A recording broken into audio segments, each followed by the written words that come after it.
एक जुनं प्राचीन अशी खूप खोल गुहा होती. असं म्हणायचे की ते जवळपास कोणी जात नव्हतं. प्रचंड मोठे नाग सर्प त्या गुहेत होते. त्या गुहेत महाराजांची साधना झाली. कधी काय कोणत्या काळी झाली तुम्हाला मला आठवत नाही. त्यांना त्याचा सगळा इतिहास माहिती आहे. पण त्या जागेवर महाराजांनी त्यांना पाठवलं आता की तिथं जाऊन साधना करा. त्या गुहेमध्ये कोकणातल्या निर्भीड अरण्यात त्यांच्या साधनेचं फळात रूपांतरात त्यांच्या जाऊन हायवे गेला.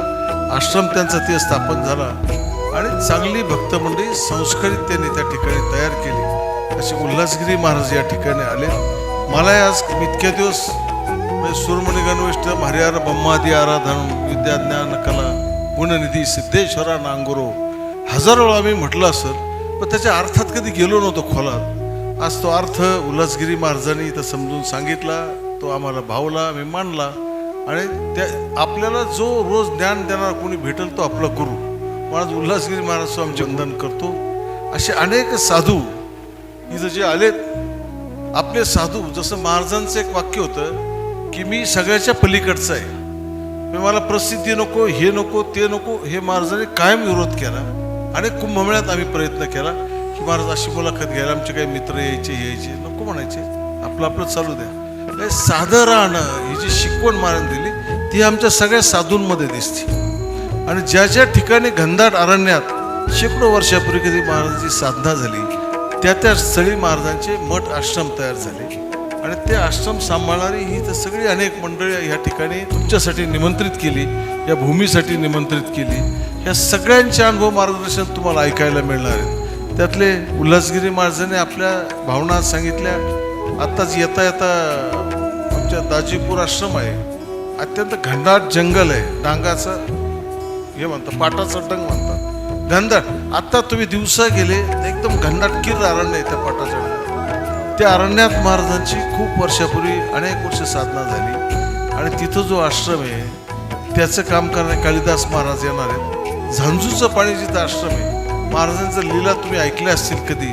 जुने दळवी बुवा म्हणून ग्रस्त होते, 7-8 वर्षापासून महाराजांच्या सेवेत होते. आता 80-85 वर्षी त्यांनी देह ठेवला.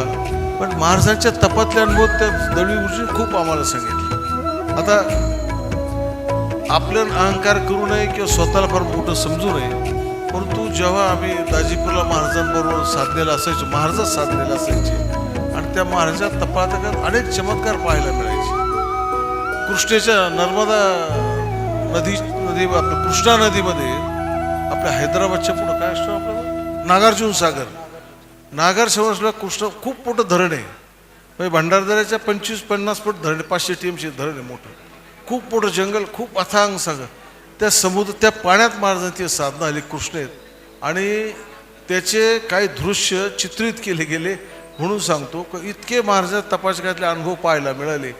पशुपक्षी देवाच्या रूपात कसे येतात दर्शनाला, कसे श्वानाच्या रूपात दत्तगुरु दर्शनाला येतात, मास्याच्या रूपात कसे नवनाथ दर्शनाला येतात त्या ठिकाणी, हे सगळं बघायला मिळालं.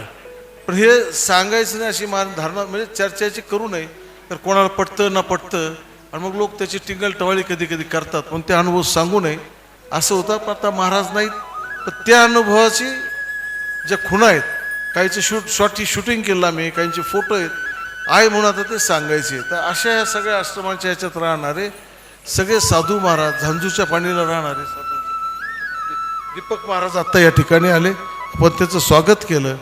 त्या झांजूच्या पाणीवर महाराजांनी शरीरावरचे खूप प्रयोग केले.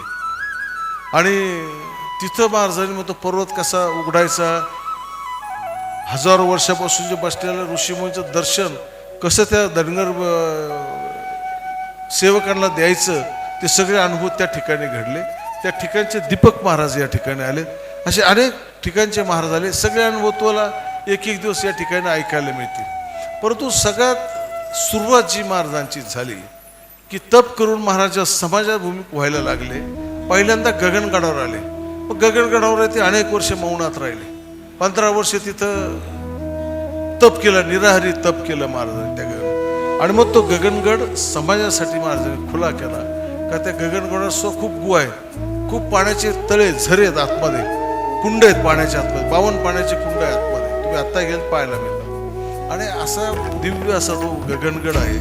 तिथले अनेक अनुभव. पण त्या गगनगडच्या नाव नावाने काही काळ महाराजांना गगनगड स्वामी असे नाव दिलं होतं त्या काळातले. आणि साधूच मूळ मूळ कधी विचारू नये म्हणतात, पण महाराजांच्या बाबतीत ज्या ठिकाणी ते नाव दिलं गेलं आणि पुढं श्री गगनगिरी हे नाव महाराजांचं प्रचलित झालं, प्रख्यात झालं. त्या गगनगड आश्रमाचा जो ट्रस्ट आहे त्याचे महाराजांचे जे वारसदार आहे, असं म्हणतात का ऋषीला घर नसतं, तपस्याला घर नसतं, पण एखाद्या घराची हजारो वर्षाची पुण्याई अशी असती का त्या कुळाचं नाव तो ऋषी मुनी स्वतःला धारण करतात. असं जे स्वराज्यासाठी लढलेलं, देशासाठी लढलेलं जे सरदार पाटणकरांचं कुळ आहे, त्या पाटणकर कुळांचे वंशज संजयसिंह पाटणकर सरकार आज या ठिकाणी आले गगनगडाहून. ते आले, आपल्या मनात भावना आहे की साक्षात गगनगडचा आशीर्वाद ते घेऊन आले. योग असतो महाराज घडवून आणतात त्याला माणूस. पण माझ्यावर त्यांची नाराजी आली 2 वेळा की आम्ही मागतोय तुम्ही देत नव्हते.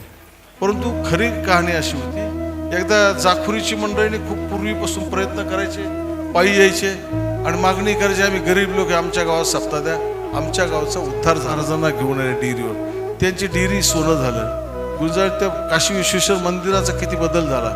आणि छोट्या छोट्या गावांची ही भावना असते की आमच्याकडे यावा आणि एक छोट्या गावाला तो सप्ताह द्यावा.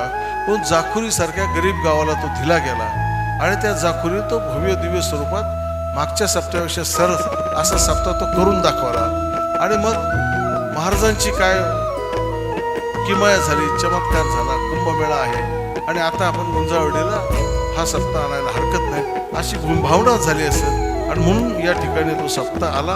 हे आबासाहेब बोलले, हे मला अत्यंत आनंदाचं वाटलं. हे माझ्यावरचं किलबिश त्यांच्या मनात निघून गेलं. जे करतात ते महाराज चांगल्यासाठी करतात. आणि खरं आहे, आपल्या कुंभमेळ्याचं काम महाराजांच्या या सगळ्यांच्या मदतीने इतकं भव्य मोठं करायचं आहे का अख्ख्या त्र्यंबकेश्वरमध्ये जगातले सगळे, हिमालयातले, जगातले अनेक साधू येतात आणि त्या साधूंमध्ये ही भावना पोचली पाहिजे की गगनगिरी महाराजांचा सामान्य भूमिपुत्र भक्त काय करू शकतो त्या कुंभमेळ्यात. ती किमया तुम्हाला आणि मला, आपल्याला सगळ्यांना करायची. तो योग या निमित्त आता चालू होईल असं हरकत नाही. या भूमीमध्ये एकदा नाही, 2दा नाही, 3दा येऊन गेले महाराज त्या ठिकाणी, वस्तीवर येऊन गेले. किती कायापालट झाला. मी म्हणतो आर्थिक कायापालट होणं हा भाग वेगळा, परंतु त्या गावातले अनेक भक्त, अनेक महाराजांचे भक्त हे जीवनात त्यांच्या क्रांती झाली, त्याचं जीवन सुधारलं. आता पिंपऱ्यासारख्या गावात महाराज आले, किती क्रांती आली. तुम्ही पिंपर पावर जाताना रस्ते वाटतं गाव आहे खेडेगाव, वाटत नाही आपल्याला. त्या पिंपरातले सगळे तरुण इतके सुधारले, घरंदाज कुटुंबातले मुलं की चांगले घराण्यातील झाले आणि वळणाला लागले. आध्यात्मिक क्रांती त्या गावात झाली. तसं ओझरचं आमचं छोटंसं उदाहरण, एवढं गाव होतं. गुंजावडी तर खूप मोठं आलं. गुंजाळवाडीला तर आता दुबई म्हणतात सगळे, अशी गुंजावडीची अवस्था आहे. त्या ओझरने 2 सप्त्यापासून असा संकल्प केला का महाराजांच्या सप्त्याला 125 क्विंटल साखर द्यायची. दिली ना गेल्यावर 125 क्विंटल साखर, पुढे जायची गरज नाही. आता ह्या वर्षी त्यांनी संकल्प केला होता तेवढी ती पुरी करू, तिच्यापेक्षा वाढू. काल आबासाहेब आम्हाला ते भेटले, 151 क्विंटल साखरेचं बिल फाडलं साहेब त्यांनी कारखान्यावर जाऊन. 101 क्विंटलचे पैसे भरले, ती साखर पण दिली आणि 51 क्विंटल मला साखर लई झाली, आता आम्हाला जादा साखर.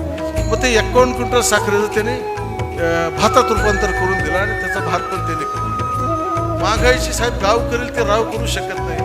मी करेल काय तर माझं गाव जादा करतं, कोण काय करेल तर गाव जादा करेल. म्हणून ह्या सगळ्यांनी एक शिकवण दिले.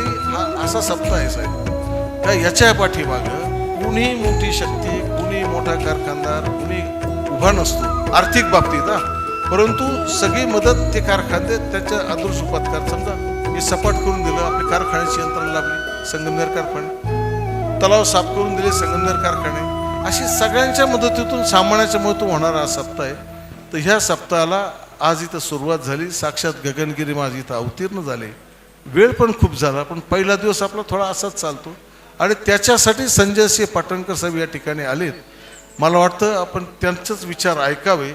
माझं बोलणं थोडंसं लांबून गेलं चुकून, पण हरकत नाही, तुमच्यातलाच असल्यावर तुम्ही ते स्वीकारता.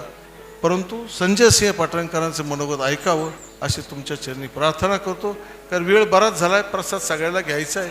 3:30चं कीर्तनही चालू व्हायचं, कदाचित 4ला होऊ शकतं. पण 7ची रामकथा, ढोक महाराजांचं आगमन इथं झालेलं आहे. संध्याकाळी 7 वाजताची रामकथा अत्यंत शार्प टायमिंगला 7 वाजता सुरू होणार आहे. ह्या सप्त्याचं आपलं हे 8वं पर्व आहे. म्हणजे जवळपास 2.5 ते 3 वर्षांनी एक पर्व येतं. 22-23 वर्ष सगळे झाले. या सगळ्या सप्त्याला तुम्ही साथ दे राहिली.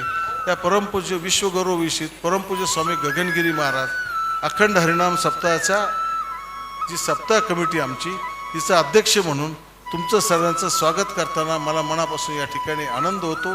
8 सप्ताह जसे यशस्वी केले तसा निश्चित यशस्वी हो अशी महाराजांच्या चरणी प्रार्थना करतो. हे सगळं केवळ महाराजांमुळे शक्य होतंय, तुमच्या सगळ्यामुळे शक्य होतं. ही भावना नक्कीच मनामध्ये आहे.